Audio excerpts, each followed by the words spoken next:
Yeah. Sa dilim ng mundo, may liwanag na di kayang patayin. Ito ang kwento ng pag-ibig na walang hanggan. Nakita ko siya, sugatan at duguan, korona ng tinik, pasan ng kasalanan. Tahimik ang langit, parang walang pag-asa, pero sa puso niya, tayo pa rin ang nasa. Bawat latay, pangalan ko ang kapalit. Bawat luha niya, kasalanan kong pilit. Akala ng mundo, tapos na ang laban, pero di nila alam may paparating na himala sa dulo ng daan. 3 araw na katahimikan, pero may lihim na di nila alam. Sa likod ng dilim, may liwanag na sisikat. Pag-ibig niya walang makakapigil kahit kamatayan pa. He is risen, buhay siya muli. Hindi siya natalo, siya'y nagwagi. Sa krus naghirap, pero di natakos doon. Ngayon siya'y buhay, pag-asa ng bawat tao sa mundo.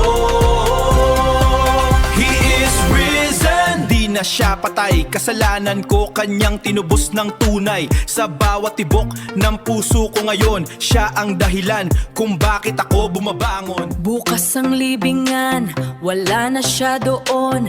Hindi siya naiwan sa kahapon na sugatan at lugmok.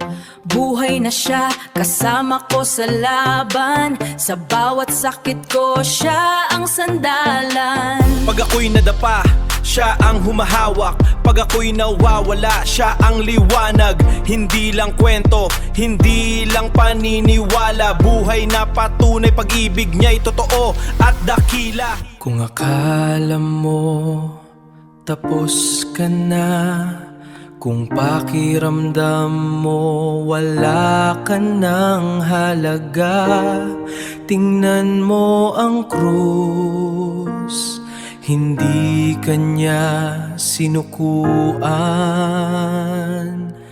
Kahit kailan,